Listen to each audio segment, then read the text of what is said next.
Në fjalën e tij përpara asamblesë kombëtare, Rama u ndal fillimisht te çmimi i naftës, duke shpjeguar se për çdo ditë që litri i naftës të i kalon tavanin prej 220 lekësh, qeveria do ta ulë një herë aksizën me 20%. Për çdo ditë kur çmimi do të kërcej mbi tavanin e 220 lekëve, do të ketë menjëherë një ulje me 20% të akcizës së naftës. Deri tani nuk shikojmë. Ai njoftoi gjithashtu vendosin e bordit të transparencës dhe krijimin e një enti shtetëror që do të monitorojë tregun dhe do të sigurojë furnizimin për të parandaluar spekulimet.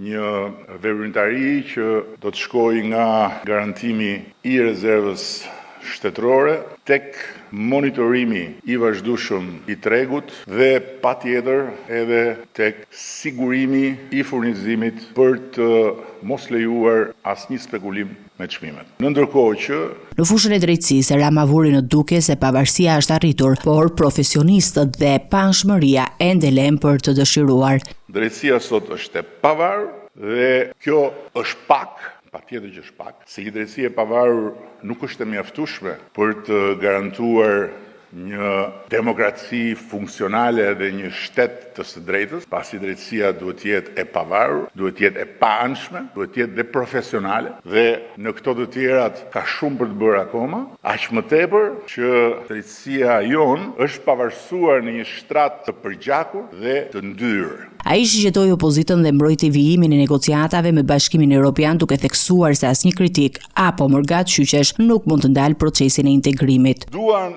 apo s'duan ata që s'duan dhe kur mos daqin, ne negociatat me Bashkimin Evropian do t'i mbyllim brenda mandatit tonë. Dhe nuk ka mërgatshqyqesh në Berlin që na ndal ne në këtë proces. Nuk ka mërgatshqyqesh në Bruksel që e ndal Shqipërinë në këtë proces. Kryeministri theksoi rëndësinë e referendumeve duke premtuar thirrjen e qytetarëve për të miratuar ligjin që zvogëloi numrin e deputetëve, një proces që sipas tij është i domosdoshëm për demokratizimin e vendit. Nuk besoj se ka shqiptar që do thoshte na duhen më shumë deputet, po besoj që s'ka shqiptar që do thoshte na duhen më pak, dhe ne do ta zbresim numrin e deputetëve. Dhe besoj që për këtë ne jemi vonë, por prap kemi të gjithë kohën e nevojshme që t'i thrasim shqiptarët në referendum. Dhe prandaj ne duhet të çojmë përpara ligjin e munguar për referendumet. Në kuadër të përgatitjeve për zgjedhjet vendore të 2027-s, Rama paralajmëroi se kryebashkiakët aktual nuk do të rikandidojnë pa përmbushur kriteret e vendosura për kontratat dhe bashkëpunimin ndërmjet ndërmarrjeve. Kështu që ky është një kusht që të gjithë ta mbajnë parasysh si një incentiv për t'i bërë këto gjëra nëse duan të rikandidojnë përsëri.